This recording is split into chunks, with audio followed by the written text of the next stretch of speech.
What if I told you the 2026 FIFA World Cup might not feel like the World Cup you grew up watching? Not because football changed, not because the rules changed, but because the entire experience of the tournament is changing. More teams, more matches, more countries, more chaos. And for the first time ever, the World Cup is becoming something much bigger than the version most fans know. So, is this actually making football better? Or are we about to watch a completely different tournament? Let's explain. For decades, the World Cup followed a pretty simple formula. 32 teams, small groups, quick elimination, you lose too many games, you go home. Simple. That format became football tradition. People knew how it worked even if they never read the rules. But World Cup 2026 decided to press the giant update button. Instead of 32 teams, now there will be 48. That sounds like just 16 more teams. It isn't. Because once you add teams, everything changes. Groups change. Scheduling changes. Qualification changes. Even the feeling of the tournament changes. And here's where it gets interesting. Most fans think more teams means lower quality.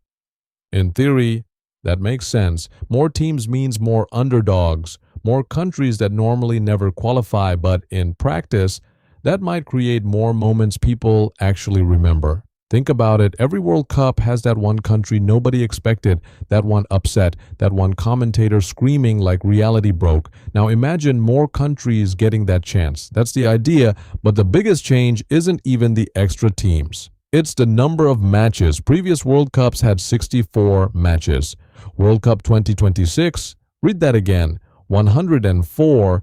That's not a small increase. That's almost turning the tournament into a month-long football universe. More games means more stories, more heroes, more drama, but also more pressure on players.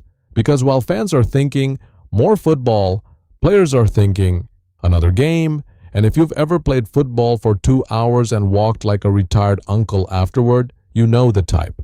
Now let's talk about something most casual fans never think about: qualification. This change completely reshapes who gets into the tournament. Before, getting a World Cup spot felt like trying to enter an exclusive club. Some continents had very limited places, good teams stayed home. Now there are more spots available, which means countries that usually watch the World Cup might actually play in it.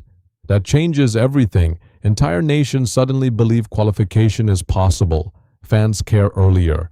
Qualifiers become more exciting. And football grows in places where it normally disappears after qualifiers. Sounds amazing, but there's another side. If more teams qualify, does qualification become less special? This sounds simple. It isn't, because World Cups have always balanced two things: exclusivity and global inclusion. Too exclusive, millions feel left out. Too open, people say the tournament loses prestige. World Cup 2026 is basically FIFA testing where that balance really is. And then there's hosting.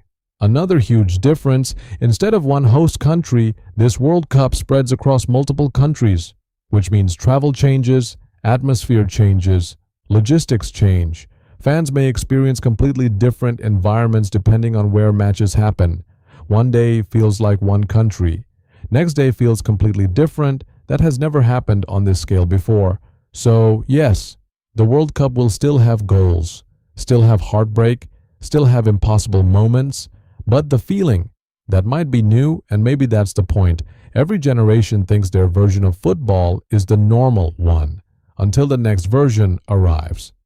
World Cup 2026 isn't trying to copy the past. It's trying to become something bigger. Whether fans love it or spend the whole month saying the old format was better, we're about to find out, because once the first whistle blows, there's no going back. And years from now, we might look at 2026 and say that was the tournament that changed the World Cup forever. If you want football explained simply, quickly, and without the confusing parts, subscribe. Because football gets way more interesting once you understand how it actually works.